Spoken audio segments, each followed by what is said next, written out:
Hi everybody. Wow, I'm actually earlier today than I have been. And I think when I did the Facebook Live yesterday, I forgot to number it, but it's really not that big of a deal.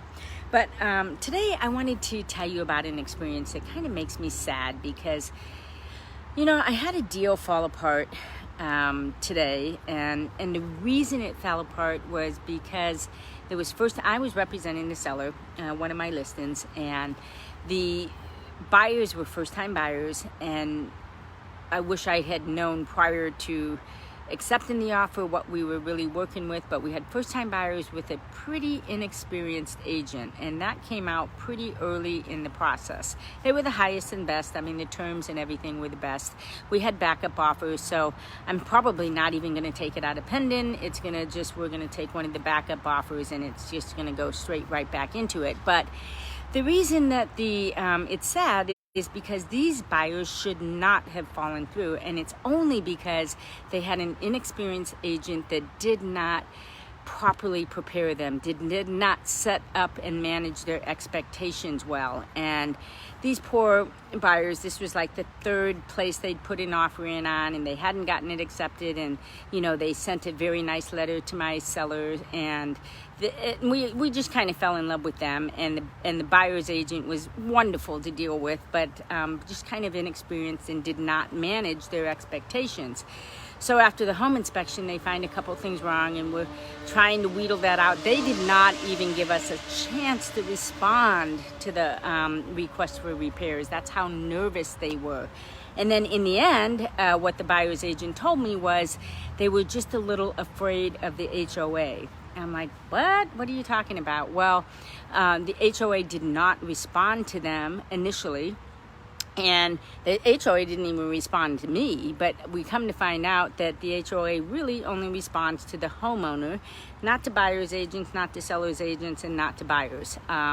So they were a little put off about that, and they thought that, well, if there's a problem with the roof, then how are we going to know that the HOA is responsible and that they will, that they'll respond quickly? And I was just kind of blown away about that. The request for repairs had so many little things on it. I was blown away by that.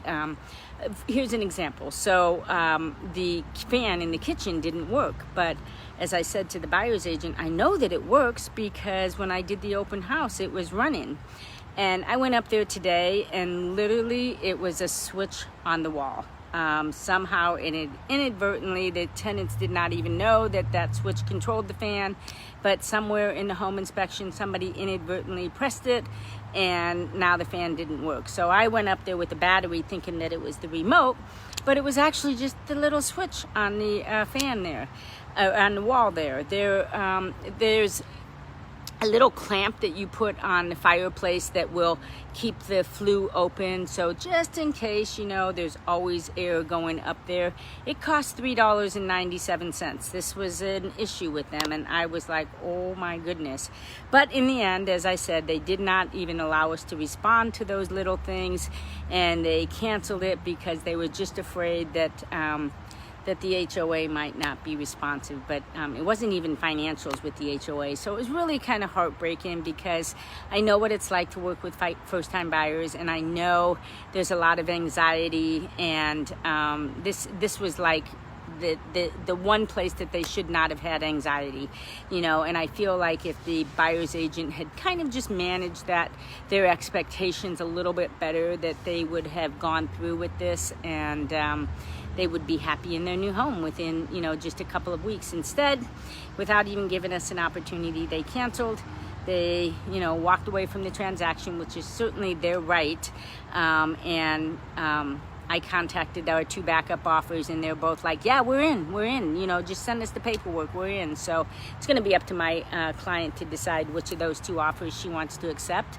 But yeah, it's kind of bad. So this is the cost of inexperience. This is the cost that, it didn't cost my client, but it cost her clients, and now she's going to be out there showing them places again. Just wanted to touch base, just wanted to tell you, experience counts, and we'll go on to the next deal. So hope you guys are having a great day. Hope you're staying healthy. Hope you're staying cool for sure. And I'll check in with you guys tomorrow. Take care.